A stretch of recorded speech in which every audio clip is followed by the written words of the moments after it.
দক্ষিণ এশিয়ার আকাশে নতুন এক ভূমিকম্পের ইঙ্গিত দিচ্ছে বাংলাদেশের সাম্প্রতিক পদক্ষেপ। তুরস্ক সফরে বাংলাদেশ বিমান বাহিনীর প্রধানের উপস্থিতি কেবল কূটনৈতিক নয়, এটি আঞ্চলিক নিরাপত্তা কাঠামোয় বাংলাদেশের ক্রমবর্ধমান ভূমিকাকেও স্পষ্ট করে তুলেছে।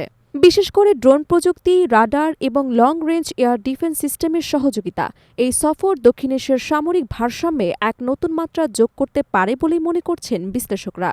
সফরটি ঘিরে আলোচনার ঝড় এখন আন্তর্জাতিক সামরিক মহলে, কারণ এই সফরের কেন্দ্রবিন্দুতে রয়েছে দুটি অতি গুরুত্বপূর্ণ বিষয়: ড্রোন প্রযুক্তি এবং এয়ার ডিফেন্স সিস্টেম। প্রথমত, বাংলাদেশ বিমান বাহিনীর আধুনিকীকরণে ড্রোন শনাক্ত আলোচনাকে অগ্রাধিকার দেওয়া হয়েছে। দ্বিতীয়ত, তুরস্কের অত্যাধুনিক sipper long range air defence system ক্রয়ের সম্ভাবনা নিয়ে আলোচনা চলছে।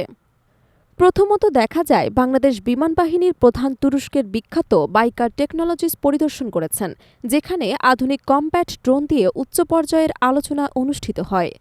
আর দ্বিতীয়তে দেখা যায় তিনি তার প্রতিনিধি দল উপস্থিত আছেন তুরস্কের তৈরি sipper anti aircraft missile system পরিদর্শনে, যা বর্তমানে ন্যাটো স্ট্যান্ডার্ড অনুযায়ী তুর্কি সশস্ত্র বাহিনীর অন্যতম শক্তিশালী প্রতিরক্ষা ব্যবস্থা।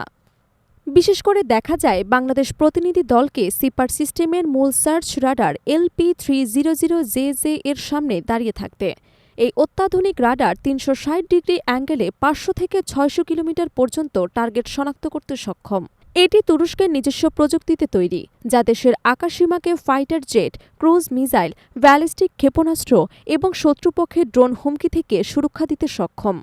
বর্তমানে সিপার সিস্টেমের ৩টি সংস্করণ রয়েছে: ব্লক 1, ব্লক 2 এবং ব্লক 3। ব্লক 1 এর রেঞ্জ ১০০ কিমি, ব্লক 2 ১৫০ কিমি এবং ব্লক 3 ১৮০ কিমি পর্যন্ত টার্গেট নিষ্ক্রিয় করতে সক্ষম। বিশেষভাবে ব্লক 3 সংস্করণ ব্যালিস্টিক ক্ষেপণাস্ত্র প্রতিরোধে কার্যকর।